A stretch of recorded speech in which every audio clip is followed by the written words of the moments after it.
Okay, this is part 3 of a trilogy, okay? It started with my 2 cents. Last week was Egg on My Neck. And this is my actual review of the Science of Yoga. I have read the whole book. So, first of all, let me say I am going to recommend that everybody buy this book and read it, okay? So I'm contributing to the book sales here because I think it's an important book, you know, because there's a lot of important things in it. So first of all, let me say what I think he gets really, really right, okay, that's really good about the book. What's really good about the book is the survey of the history of scientific investigation into yoga and some of the claims and effects of yoga. Okay, he does a very good job on the research and on laying out some of the history of the different people who were involved in the research over the years, and he tells the story very well. It's a very compelling story. And in the process of telling the story, he does manage to debunk some of the pet peeves that I've had over the years as well. This thing about oxygenation being the holy grail of breathing, and you're bringing more oxygen in and getting rid of carbon dioxide and all of that, you know, and I've been saying for years that that's bullshit. And he lays out the science behind that. Also, he talks about how this idea that yoga is going to rev up your metabolism so you can lose weight. Actually, when you're doing yoga, for the most part, in most practices, you're lowering your metabolism. You're slowing your system down, okay? And I think that that is very important to remember. Now, the fact that a lot of people do yoga and manage to lose weight is due to other factors. It's due to being more conscious about what you're doing and maybe what you're putting in your mouth and what your emotional states are, and not necessarily overriding them with food or anything else that you're doing, okay? So it can be presented as part of, you know, this overall package that helps you, but the actual slowing down of your metabolism, if you think about it, is going to make you put on weight if you keep putting the same amount of food in your mouth. So that gets debunked. And I'm talking about that for years too. And the other thing that I have been trying to tell people, which he does a very good job of presenting in terms of the research that's out there, is this idea that you can get an effective aerobic workout from just yoga.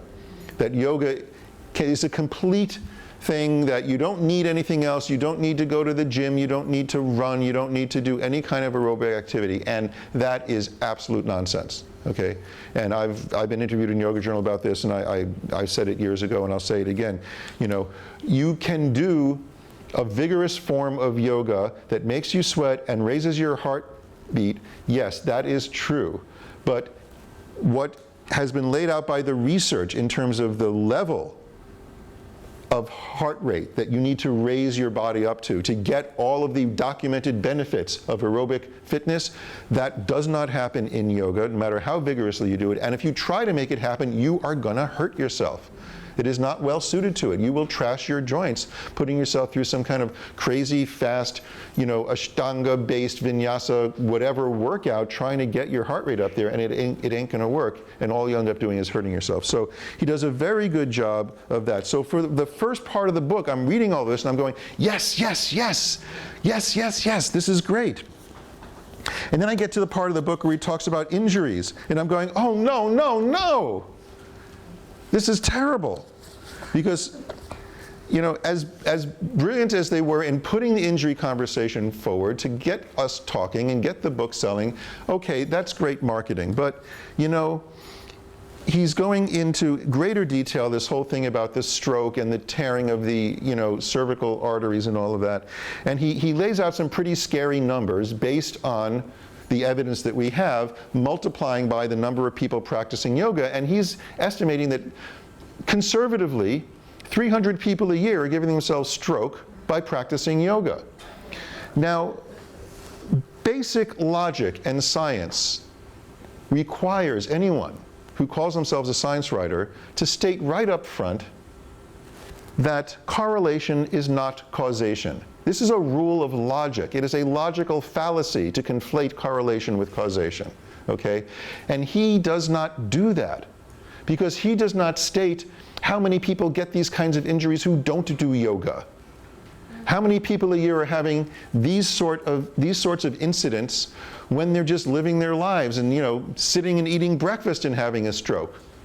Does that mean you can correlate eating breakfast with having a stroke as a causative factor? You know, he doesn't compare these scary numbers with how many people are getting the same kinds of things going on in their body who are not doing yoga. And that's to me bad science, and it's bad reporting. And there's a reason he does it, because as it turns out, he has an agenda. Okay, so the agenda becomes very clear towards the end of the book, because he builds his case with these reports of injuries as yoga in the wrong hands is potentially dangerous, or even in the right hands, certain poses, certain practices on their own, and I talked about this in the first video, have an intrinsic risk, okay? And I've already talked about that. But what he does in the next chapter, after the one about injury, okay, this is the chapter about healing. And now this is where he falls down, I think, in the writing, because when he's sticking to the science and the research and the history of the science, he's great. It's wonderful, okay? Here in the healing chapter, he makes up a narrative, okay, that supports his case. And his case ultimately is going to be that yoga, if it wants to be credible and part of healthcare delivery, should start behaving more like a medical therapeutic field, okay, with accreditation and licensing and all of that stuff, which I think anyone who knows me knows I'm dead set against that, okay? Now, he makes up this narrative in this healing chapter where he pits two people who I know, by the way, Lauren Fishman, who I know a little bit, who's here in New York, who's an MD who does great work. He's done a lot of research. He's an Iyengar-based yoga practitioner, and he does really remarkable work. He's written books and studies, and he has some very qualified yoga teachers working with him, and Lauren does great stuff, you know? And so Lauren here, in this story he tells, is the good guy. Okay, because he's gone to all the trouble of becoming an MD and you know, having all of these accreditations and so on, and he knows what he's doing. So that's Lauren, right? And unfortunately, the person who he turns into the bad guy, he introduces with this sentence: if the origins of the modern field, meaning yoga therapy, can be traced to a single person, it would be Larry Payne, the founding president of the International Association of Yoga Therapists. Larry is a good friend of mine. Larry is the first person who ever told me about Desikachar. Larry is the person who came in and worked with us at the International Sports Medicine Institute to run the first ever yoga therapy department in a facility like that. Larry is the founder of IAYT. He's also the person I've been going to Los Angeles to teach for the last 7 years for his yoga therapy training program at Loyola Marymount University. So I am not an unbiased reporter at this point in terms of how he absolutely launches what I consider to be an ad hominem attack against Larry, okay, by questioning his credentials, by questioning the PhD that he got from a school that may or may not have been a diploma mill, okay, and by questioning some of the science that he reports in Yoga for Dummies. Now, Larry made the same mistakes about breathing and stuff in Yoga for Dummies that a lot of people made, you know, and maybe it's not fair to single him out for that. But the point is that what he says, what Broad says, is that yoga therapy is the Wild West now. It's the Wild West. It's lawless, meaning that anyone can hang out a shingle, anyone can say anything about what they do, okay? And, well, that's true, okay? But what he calls lawlessness, I call the free market, okay? And we have laws against fraud. We do. It's not the Wild West, it's the free market, because there are laws against lying about your credentials, okay? And if somebody who's being honest about their credentials, meaning that they have very little training but decide to call themselves a yoga therapist, if they impart that information honestly to a potential student or client, and the client still decides to work with them, whose rights have been violated, and who has the right to say that they can't enter into that relationship? That's my point, you know. And he goes on to kind of trash IAYT, the International Association of Yoga Therapists, as a way of people getting false credentials. because he looks at the certificate you get when you join IOIT, and it looks like a credential. You know, it's got signatures on it and this and that. But he says himself, but a quick read shows that the document is in fact quite meaningless. It's meaningless as a credential. It says that you received the certificate in recognition of supporting yoga as an established and respected therapy in the West. It says right on the certificate what it is and what it isn't. And I'm saying, yeah, anybody can do a quick read of the credential, the certificate, and see what it is. Absolutely. Why wouldn't you read the pieces of paper hanging on someone's wall? Absolutely. The student has to take that responsibility for seeing, you know, what is written on the piece of paper hanging on. I don't care what it looks like, if it has a seal on it, an embossed seal, and signatures, and you know, angels with farts coming out of their ass on the certificate. It doesn't matter. You have to read it. And he did read it, and he realized what it was. But he says, oh, that's misleading. And IOIT is issuing the certificates as a way of helping people to mislead potential students and clients, which I think is very unfair. IOIT does a great job. They can do a much better job, and I've been, not shy about criticizing them when I think they haven't been doing a great job, but they do a great job of educating as much as they can the public and the professionals in the field about raising standards. And that's what they've been trying to do.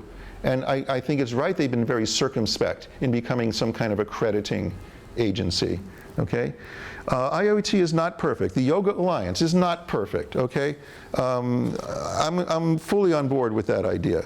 But you know, what he really does in the epilogue, it says, if I could snap my fingers and make it happen, I would establish a yoga education society that took up the job of pulling all the information together and making it publicly available. He seems to forget that IOIT is that organization. They have a database of information where they pull together all of the research that's been done. They have an incredible database of information that any member can look up and see what research has been done, what research is being done. They have a peer-reviewed journal. Okay, I have done peer review for the journal and caught mistakes that were going into articles, okay? He doesn't mention this because he has an agenda. He builds his case that yoga is dangerous, that it's the Wild West and anyone can do anything they want, and that it should come under medical, governmental supervision in order for it to be safe and credible. What he doesn't mention is that there's a lot of MDs out there that are fully credentialed that are making mistakes and doing crazy, damaging shit already. And people don't come to us because they want us to be like that. They come to us because we're an alternative. And it would be a betrayal of these people to turn ourselves into that. You know, I'm a strong advocate of raising our credibility through introducing training programs that are degree programs in universities. That is why I do not call myself a therapist. I think it's wrong to call ourselves therapists. It creates the wrong conversation, and it puts us into this sort of situation that he's talking about, okay? I'm against medicalizing yoga therapy. I'm against even calling it yoga therapy. I call myself a yoga educator. The people who graduate from our advanced training programs here are called yoga educators. And I think we should be integrating these sorts of trainings into educational institutions like universities where you can get a degree, whether at the bachelor's, master's, or doctorate level in any field or emphasis of yoga that you want, okay? And I think that's the conversation that's worth having. I think he has an agenda. He puts a lot of faith in the government to protect the public, when in fact it has exactly the opposite effect. I've written extensively about that and been talking about it for years. That's a little bit beyond the scope of this book review, but to sum up, when he gets it right, he gets it really, really right, and it's good and it's valuable.